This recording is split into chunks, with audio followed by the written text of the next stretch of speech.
प्रबल वर्षारे उबुटुबु मायानगरी मुंबई रे गत 2 दिन धरी लगाण वर्षा दाउ साधिछि। लगाण वर्षा जोगु मुंबई सबुठारु अधिक प्रभावित होइछि। चलित वर्ष राज्य को मौसुमी शीघ्र आसिछि, जहा फଳରେ वर्षा लागि रहिछि। गत 24 घंटारे 100 मिलीमीटर अधिक वर्षा रेकर्ड होइछि। प्रबल पवन बहिबा सांगकु वर्षा जारी रहिछि। पाणीपाग अनुसार आसंता बुधवार वर्षार परिमाण कमिब, किंतु सप्ताह पर्यंत वर्षा हेबा नै संभावना रहिछि।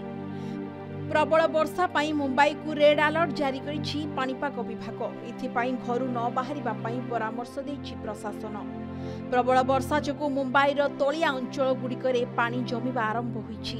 रास्ता उपरे 5 रु 6 फुट उच्चतारे पानी जमिछि, जहा फଳରେ ट्राफिक समस्या सृष्टि होइछि। ट्रेन और मेट्रो रेल सेवारे बाधा सृष्टि होइछि।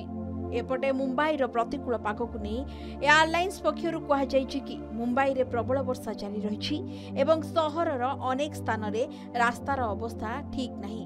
विमान बंदर को जाउथबा किछि रास्ता रे जलबंदी एवं कम दृश्यमानता रिपोर्ट करा जाइछि। सेपटे पाणीपाग विभाग जून 22 पर्यंत कोंकण, गोवा, मध्य महाराष्ट्र, गुजरात रे प्रबल अति प्रबल वर्षा हेबो बोली पूर्वानुमान करिछि। अन्य पक्षरे सौराष्ट्र एवं कच्छरे आज प्रबल वर्षा हेबार संभावना रहिछि। पाणीपाग विभाग कहिछि जे मंगलवार दिन गुजरात एवं मध्य प्रदेश रो किछि अंश, विदर्भर अवशिष्ट अंश, छत्तीसगढ़ एवं ओडिशार किछि अंश, उपहिमालय, पश्चिमबंग एवं सिक्किम अवशिष्ट अंश दक्षिण पश्चिम मौसुमी वायुर आगक बढ़िबा पई परिस्थिति अनुकूल रहिछि।